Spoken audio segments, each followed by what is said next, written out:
Halo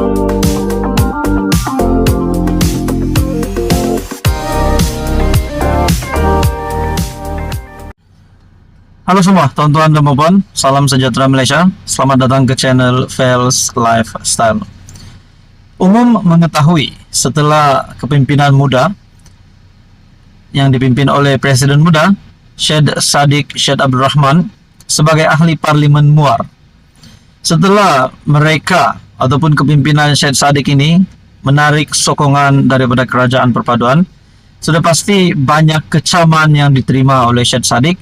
Tapi tidak kurangnya juga ada yang memuji tindakan berani Syed Saddiq itu. Namun beberapa pemerhati politik yang saya lihat, ada yang kata Syed Saddiq ini sebagai kacang lupakan kulit, disebabkan kedudukan beliau sebagai MP hari ini dan juga wakil tunggal adun dari muda juga. Kemenangan mereka itu adalah ihsan daripada Pakatan Harapan. Tapi pada akhirnya kepimpinan muda ataupun presiden muda telah sah mengumumkan menarik sokongan daripada kerajaan perpaduan. Nah, saudara-saudara, apa kesan yang buruk kepada Syed Saddiq?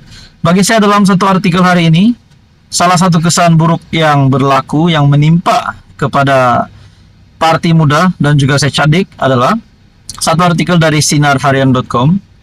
Kerjasama dengan muda diberhentikan serta merta, kata Jimmy Puah. Kerjasama dengan muda dihentikan serta-merta, kata Jimmy Puah. Satu artikel, sebarang bentuk kerjasama dengan adun Puteri Wangsa Amira Aisyah Abdul Aziz dari Parti Ikatan Demokratik Malaysia Muda di kawasan Parlimen Tebrau akan ditamatkan serta-merta. Ahli Parlimen Tebrau Jimmy Puah berkata, keputusan dibuat selepas Presiden muda Syed Saddiq Syed Abdul Rahman menarik sokongan terhadap kerajaan perpaduan. Susulan tindakan itu, Pakatan Harapan Johor melalui Ketua Pengimbang Dewan Undangan Negeri DUN Andrew Chen Kah Eng telah putuskan untuk tidak lagi bersama muda di dalam blok pengimbang Pakatan Harapan. Jelasnya yang merupakan adun Puteri Wangsa sebagai wakil muda di Johor, beliau tidak lagi akan berkongsi blok yang sama dengan PH atau Barisan Nasional. Cubit paha kanan, paha kiri pun terasa makna, maka saya selaku ahli Parlimen Kerajaan Perpaduan turut membuat keputusan menamatkan sebarang kerjasama dengan adun Puteri Wangsa di Tebrau dan dalam masa terdekat akan menyusun gerak kerja penyelarasan di DUN Puteri Wangsa. Hakikatnya, muda wujud atau tidak, ada atau tiada di Malaysia, di Johor dan di Tebrau tidak memberi apa-apa makna kerana tiada beri nilai tambah kepada PH.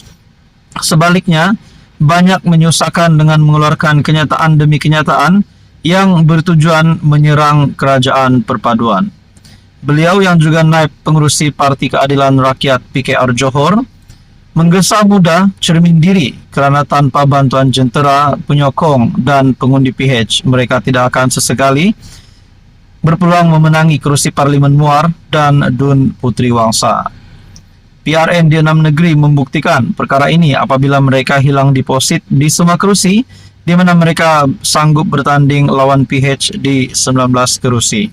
Tidak melampau untuk saya ibaratkan muda seperti kacang lupakan kulit. Satu artikel dari sinarharian.com, kerjasama dengan muda dihentikan serta-merta, kata Jimmy Puah. Halo semua, salam sejahtera Malaysia. Selamat datang ke channel Fels Lifestyle. Saudara-saudara, tuan-tuan dan puan-puan yang amat dihormati. Sebelum ini kita mendengar nama Presiden PAS Tan Sri Abdul Hadi Awang yang didakwa mempertikai lembaga pengampunan. Dan ini menyentuh isu 3R dan akhirnya ini juga dapat dikaitkan dengan akta hasutan.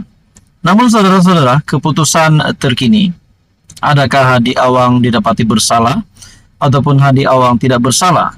Dan sekiranya Presiden PAS Tan Sri Abdul Hadi Awang didapati bersalah, adakah beliau akan ditangkap dan masuk penjara ataupun diarah untuk membayar denda?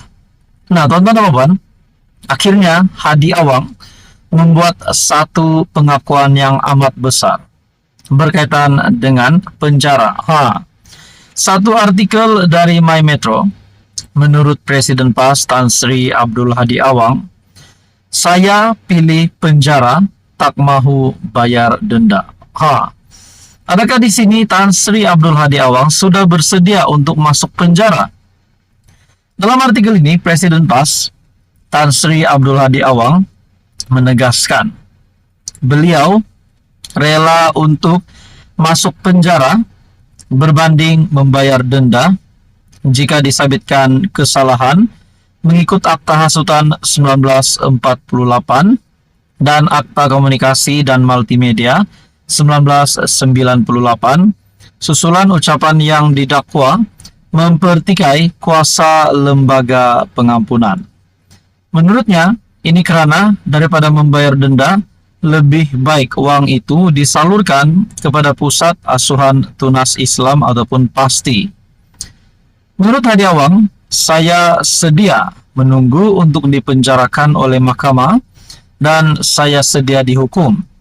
Tidak tahu dihukum sama ada penjara atau denda. Saya pilih penjara. Saya tak mahu bayar denda. Daripada bayar denda, baik beri kepada PASTI. Katanya semasa membahaskan kajian separuh penggal KSP RMK 12 di Dewan Rakyat.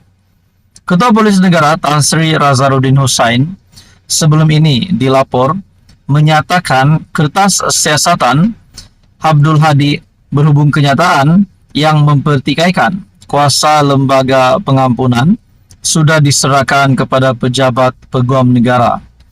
Ia susulan kenyataan dalam ceramah di markas parti itu di Bakri Muar di Johor dan disiasat mengikut Akta Hasutan 1948 dan Section 233 Akta Komunikasi dan Multimedia 1998. Dalam pada itu, Hadi turut menjawab mengenai celahan Datuk Seri Syahidan Kasim, Perikatan Nasional Arau, yang bertanyakan berkait isu hukum melepas tanpa membebaskan. Ahli Parlimen Marang itu berkata, di dalam akidah, Islam mempunyai dua mahkamah, yaitu dunia dan akhirat. Walaupun dia lepas mahkamah dunia, tidak lepas mahkamah akhirat. Orang yang ada iman, dia sanggup terima hukum di mahkamah dunia ini. Jangan dihukum di akhirat.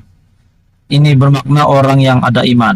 Nah, saudara-saudara, tuan-tuan dan puan, bagi saya pengakuan dari Hadi Awang ini pasti satu pengakuan yang mengejutkan, terutamanya kepada kepimpinan Perikatan Nasional dan PAS, di mana Hadi Awang berkata sekiranya beliau didapati bersalah, beliau lebih rela untuk dipenjara daripada membayar denda. Adakah di sini pengakuan Hadi Awang ini menunjukkan bahwa beliau sendiri telah bersedia untuk didenda sama ada membayar denda, bersedia untuk dihukum sama ada membayar denda ataupun dipenjara? Adakah di sini Hadi Awang secara tidak sengaja telah mengaku bahwa beliau memang bersalah disebabkan beliau sudah sedia untuk menerima hukuman? Nah, teman-teman dan puan, semua itu menjadi persoalan. Akhirnya kita menunggukan keputusan terkini. Tapi pengakuan Hadi Awang ini bagi saya sangat menggemparkan setelah beliau berkata, saya pilih penjara, tak mahu bayar denda. Teman-teman dan puan yang amat dihormati, sekian saja kali ini. Teruskan bersama di dalam channel ini untuk info yang seterusnya. Mohon jasa baik Anda untuk bantu channel ini dengan menekan butang like, share, dan juga subscribe.